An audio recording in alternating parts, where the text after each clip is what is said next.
Okay, welcome back. So let me again share my screen, and we're going to continue. So in the first hour, we studied a model, a very simple model actually, where automation is exogenous, right? So we took automation to be an exogenous process, and that created some changes in the factor income shares, right? So now I want to show you little pieces of a model where that type of automation is actually uh, a result of innovative activity. Okay, so this paper, Factor Eliminating Technical Change by Pareto and Seater, is a very nice theoretical paper that rationalizes some of these ideas. So let me show you how. So suppose that production function has a Cobb-Douglas shape, right? So what you see here is a simple Cobb-Douglas production technology, right? So there's this technology term A bar, so this can be fixed for now. Again, we can make this time dependent, and we can introduce some sort of technological progress on this dimension as well. But for now, for the purpose of this paper, it is not really an important issue. So let's take this as fixed. And there is this capital term, right? KT to the AT. Now, be careful. This exponent now depends on time, okay? The capital exponent. And the labor exponent is equal to 1 minus AT. So there is still constant returns to scale, right? But now AT takes values between 0 and alpha T, okay? And here is the interpretation. The firm have some different technologies. So each different level of AT is a different production technology, right?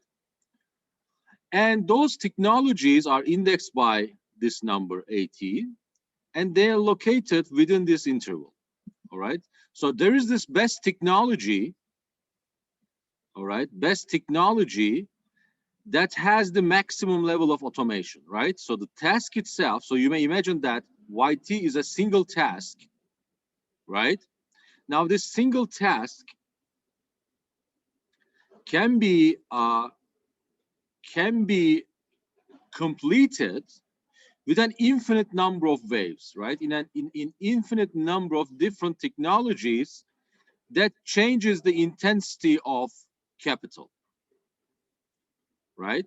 So alpha T is the maximum level of AT, and if AT is getting larger and larger, the production becomes more automated, right?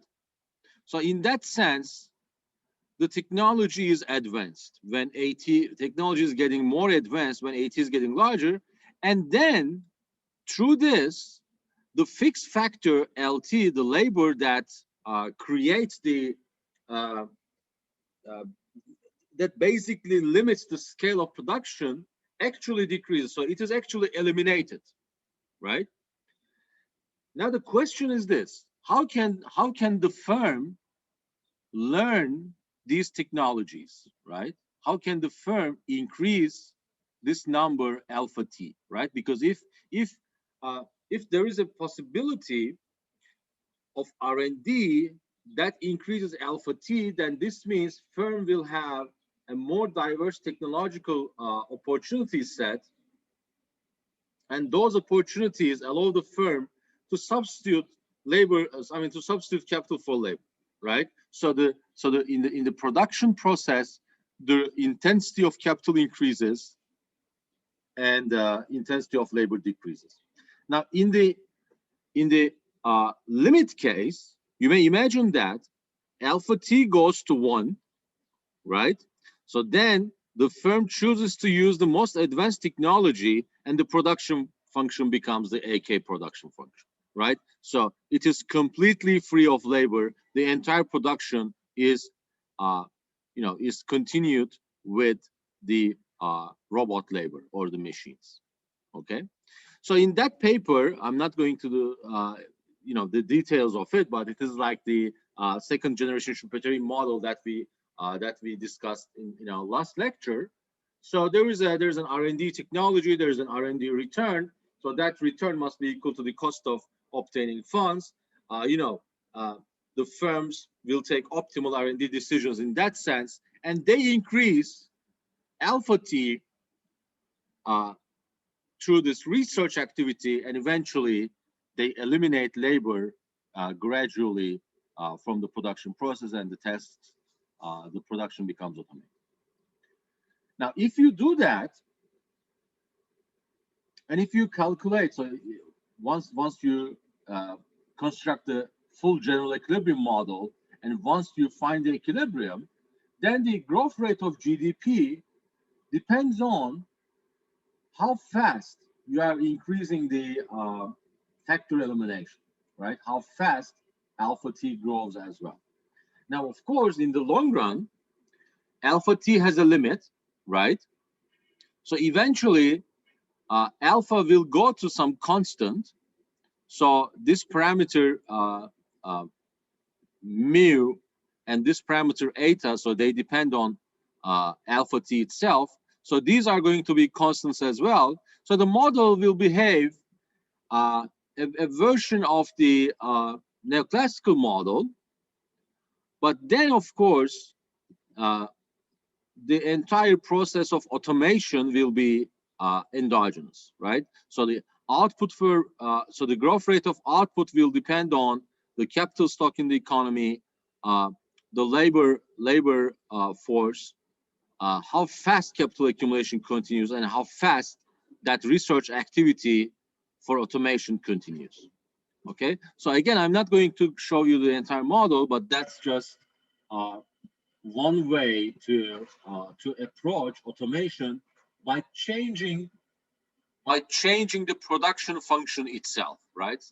So then, of course, again, you may extend this model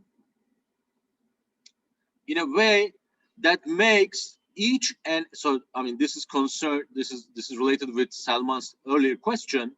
So if you may imagine that this is applied to each of the tasks, right? So suppose that this factor elimination is taking place at the firm level for each production task separately, right? Then for each production task, there would be some alpha IT, right? In terms of this model, and each task will have some different level of most advanced technology that can be continued to be automated. All right. So I would recommend you to check the paper to see more details.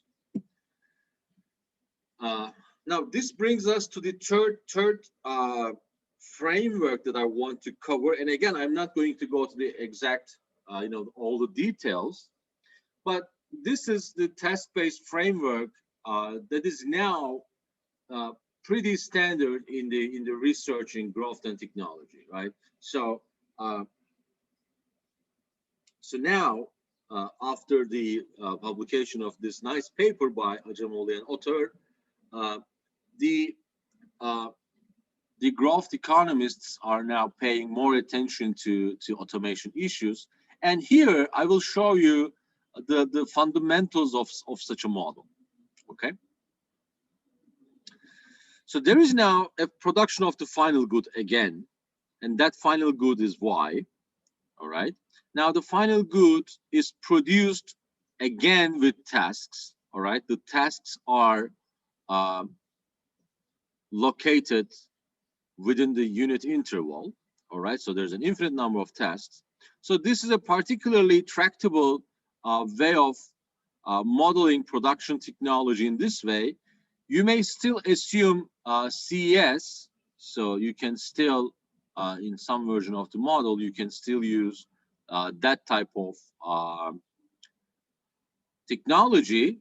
But here, for simplicity, the authors use this particular version. Okay. And now each task can be produced in very different combinations of inputs. Okay. Now, first of all, we have three types of labor. Okay. We have the low skilled guys, we have the medium skilled guys, and we have the high skilled guys. So you may imagine that education, of course, is directly responsible for these differences, right? So you may imagine that less than high school guys are low skilled, high school graduates are medium skilled, and college graduates are high skilled. Or you may find some other way to distinguish between low skilled, medium skilled, and high skilled agents. Okay? But these are the three types. And actually, suppose that L is the total amount of low skilled guys, M is the total amount of medium skilled guys, and H is the total amount of high skilled guys. And I'm saying guys, this is just for, what I mean is both males and females. Okay, so let me put this comment because this is recorded. So I want to be politically correct, and also respecting the gender rights of both sexes. Now, the production of task yi, that's important, right? So this lowercase y is the total amount of service of this particular task I that is produced by using these inputs. So what are the inputs? Well, you have the low skilled labor, you have the medium skilled labor, and you have the high skilled labor, plus you can have capital or robots, right?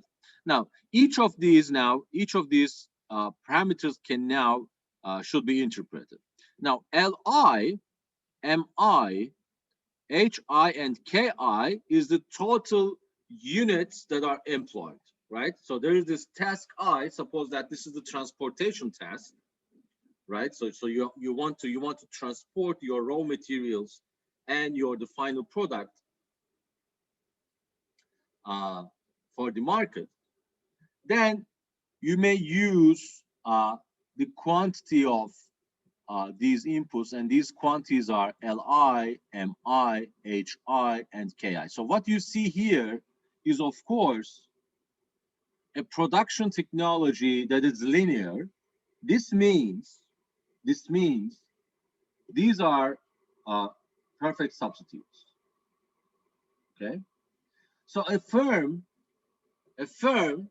looks at the technological parameters and the factor prices and will say, okay, maybe I can use the low skilled guys entirely for the production of this particular task, right? Or I may use robots for the production of these tasks. So these parameters are then become very important. So these alphas, now the interpretation is different. By the way, I'm sorry, but I'm using the notation of the original papers. So alpha have three different meanings in three different models. But here, alpha Li gives you what? It gives you the productivity of low skilled guys in this task I, right? So how do you understand that? Well, different types of people, in terms of their skills and education, they have different levels of productivity. For instance, I'm a university professor, right? So my comparative advantage is possibly larger for cognitive tasks, right? Because my education is more suitably matched with such cognitive tasks.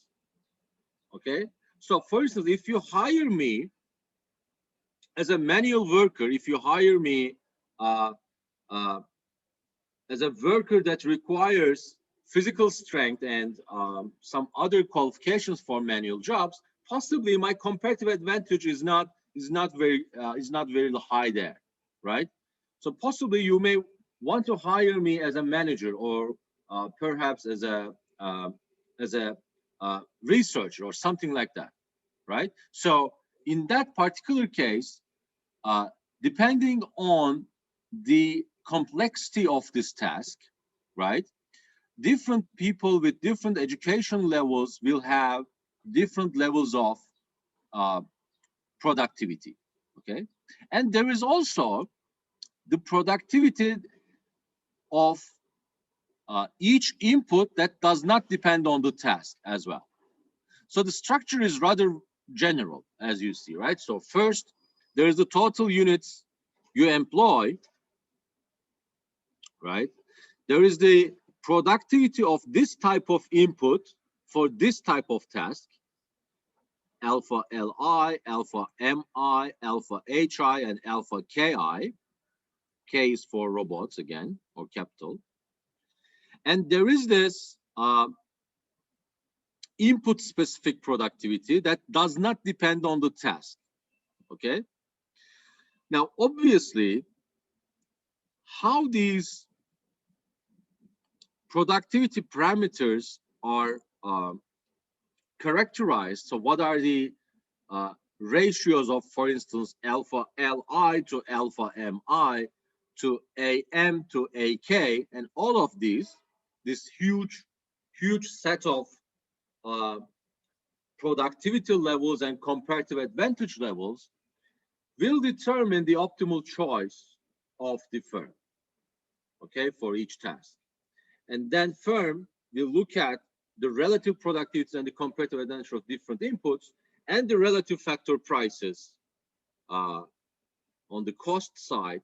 And once again, the firm will try to maximize the profits by equating marginal returns to marginal costs, obviously. So that type of equilibrium construction is still there, but now the production structure and the skill structure is much more complex and much more realistic. So what is happening now? If I find AK times alpha Ki to be sufficiently large given the factor price of robots, right, or the um,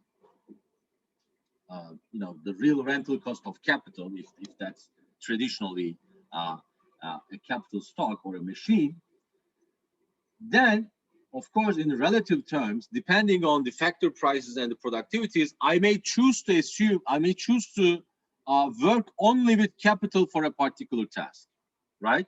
So this means for some tasks, Li, Mi, and Hi can be all zero, right? And in fact, in most cases, since this is perfect substitute production function for one particular task, the firms will always choose to hire one particular input, right? So some tasks will be completely automated depending on the productivity. In some tasks, you will only hire university graduates. In some tasks, you will only hire less than high school guys. Okay. So this production technology so through this complexification, by making the production process is much more complex than the standard, Cobb-Douglas production technology with K to the alpha and L to the 1 minus alpha, you see that the things are getting much more realistic because that's what you observe in the data, right? So particular education levels will have particular jobs in the labor market. Okay, so some tasks will be completed entirely by the robots, and some tasks will be completed entirely by the medium skilled workers. So the market clearings are simple, but here you should be careful with this because for some tasks the demand could be zero, right? So you should be careful with the market clearing for labor, and for capital stock, at least one task will require capital, so we can safely assume that this is the case. And if we are looking at full, like a how to say it. So if we want to exclude, if we observe in the data that for some task I, there is no input used, then we can force this by making this assumption, right? So suppose that the input X, a low-skilled worker, a medium-skilled worker, a high-skilled worker, or a robot, if for a particular task that productivity is 0, all right, then obviously in equilibrium for that task, that input is not used. Okay, so that's the other way. So this literature is now highly complex and large. There are very nice papers written by many different economists. I would recommend you to check the keyword task-based framework and automation and all of the stuff to see the most recent work in this era. So some work is actually empirical. So there are different labor economists that document the movements of labor, or the replacement of labor, or the displacement of labor in different industries for the capitalist economies. So the situation is especially, so the data quality is rather okay for the US. So most studies are executed for the US economy, but for instance, Germany, France, so countries such as these, there's also nice high quality data. So you can check the recent literature. You will see the sectoral differences, the age differences, education differences, okay? And all of these type of idiosyncrasies that affect the mapping of skills to tasks, okay? And that is important. Why? Because most likely automation will continue in the future, and most likely some of the occupations will be completely obsolete. Some of the skills will be completely useless. All right. So you have to be prepared for such technological shifts, because if people are losing their employment and their incomes, then you have some other way to compensate for the welfare losses. Okay. So whether it is going to be new sectors, or a new education system, or some sort of welfare state, way of dealing with, this sort of income or employment problems. Now it depends, and it is still, economists are still working on understanding the optimal ways of dealing with such um, adverse effects of automation. Okay, so I'm gonna end our discussion here concerning this particular model.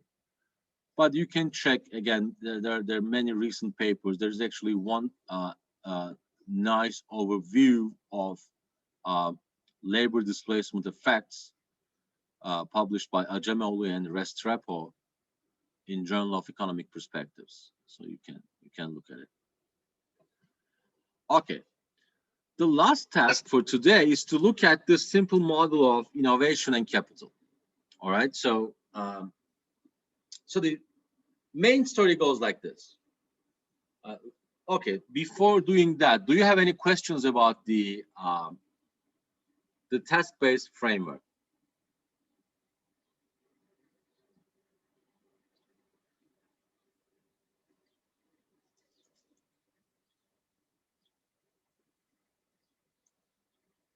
Any questions?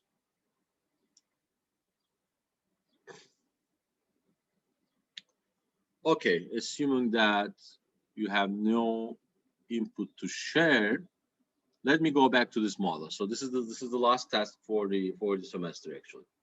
So the story is like this. Go back to Solon model, right? So Solon model is one of the most elementary models, but one of the most useful as well. So growth in that model, if you observe some growth in GDP, what you observe is due to capital accumulation, right? So then you introduce exogenous technology and you realize, okay, the problem with capital accumulation is that it is subject to diminishing returns. So eventually it stops, right? But if you introduce some sort of exogenous technology, AT, that leads to factor of growth, then and additionally, if you assume that that productivity term grows, indefinitely to the future, then you have some nice exponential growth in GDP per capita. And for some economies, you know, that must, that was, meaningful back in 60s, for instance, right? But then, of course, some other economists, as you know, Romer and Lucas and others, so they started playing with the idea that, okay, we want to write models that endogenize these choices by firms, these choices by entrepreneurs, these choices by entire societies, right? So then innovation became an important part of this because now you have the product innovation way of increasing productivity, the vertical innovation way, right? So there is then, in a sense, a race between these two resources, right? So you may imagine doing this. Okay, I'm going to spend the resources to capital accumulation only, right? Because I already know that capital accumulation can contribute to the GDP growth, right? Otherwise, you may also imagine that, okay, I'm going to forget about capital accumulation and I'm going to put all my resources to innovative activities that increases the productivity of the production. Now, in reality, what we observe is this. Countries are not bundling, countries are not, or the firms are not doing that type of dichotomous choice, right? So it is not like they first do only capital accumulation and then they first do only innovation. No, it's not like that. In reality, we observe a smooth transition of the share of capital accumulation. The share of capital accumulation, the contribution of capital accumulation to growth decreases in time, and the contribution of innovation to economic growth increases in time, right? So how do we understand that type of change? Now, for this reason, there is a simple model. This is from the Agion Hobbit text, I suppose. So the production is fully automated, as you see, right? There's no labor. So there is machines xi, or the tasks. Now you can suppose that these are actually tasks that are fully automated, right? So these tasks are completed by machines, and each task has a contribution to the final product. Okay. So again, we can completely get rid of labor. So you may still, there is labor but normalized unity, but even without labor, you can run the model. Now here, RK is the rental rate of capital, right? So if you want to pay, if you want to hire capital, you have to pay this rental cost. Okay. And the profit for each intermediate inputs producer is written in this way, right? So to produce the machine I, this is the technology they use. Okay. This is the total sales that they use, that they have, given that price. So you know how this works, right? So first you find the demand, you find the inverse demand for machine I, and that inverse demand eventually will give you the monopoly profit. And here the technology is one-to-one again. So machines are used for new machines, so the machine price is RK. And then the optimal choice here is described in this way, right? So once again, how productive the machine is, or how productive the task is, gives you the optimal demand. So if it is more productive, you produce more, and the price appears here as well because it is a cost. It's a cost. Then you have the capital market equilibrium. How? Well, there's this aggregate supply of capital in the economy, right? So suppose that these are the asset stock of people. So that aggregate capital stock must be matched with the demand, right? This is the demand for machines. And then we also define the average productivity of these machines. So then the rental price is determined here, right? Now, an important variable for us in this model is kappa. Okay, so kappa is total capital stock divided by average productivity.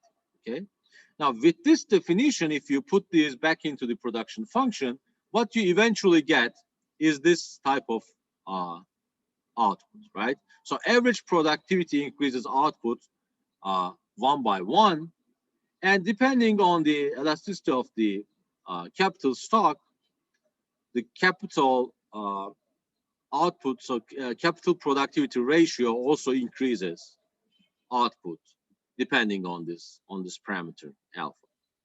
Okay.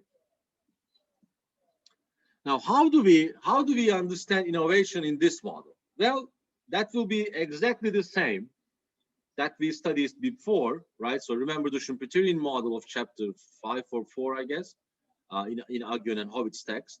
So there are firms, right? So these are research firms. So they want to find the better version of the machine with a higher productivity, so that they can replace the existing monopoly there. So they become themselves the monopolists for the next period, right? So that type of research technology is applied here, and eventually what you find is this result, right? So the growth rate of productivity, remember that this was the growth rate of productivity. So it depends on kappa positively. Why? Well, because again, this increases the profitability of the machine producers, right? So a larger kappa is increasing the profitability of the machine producers. So to obtain, so that type of increased profitability incentivizes the research firms more, so that they innovate more. So the productivity growth rate is larger. Now, capital accumulation is the simple stuff. So this is just for simplicity, but you can write the Ramsey version as well.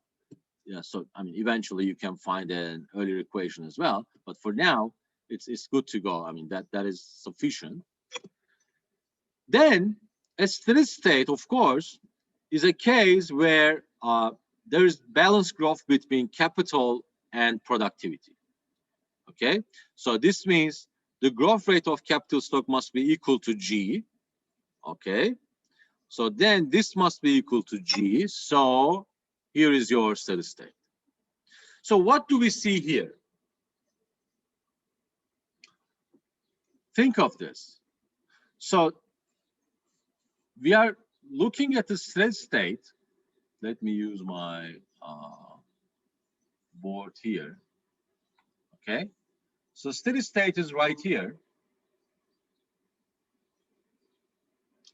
The red curve gives you, so on the horizontal axis we have kappa, on the vertical axis we have G.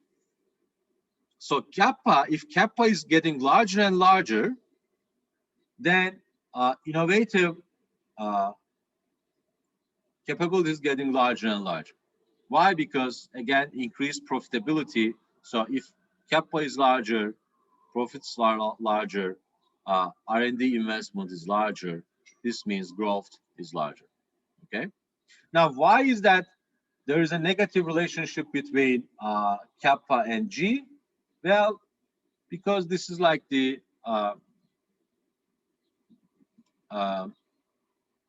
you know, if you have more capital, right? Remember this figure from the Solo model. If you have more capital, then the growth rate of capital stock should decrease. So that's the same argument.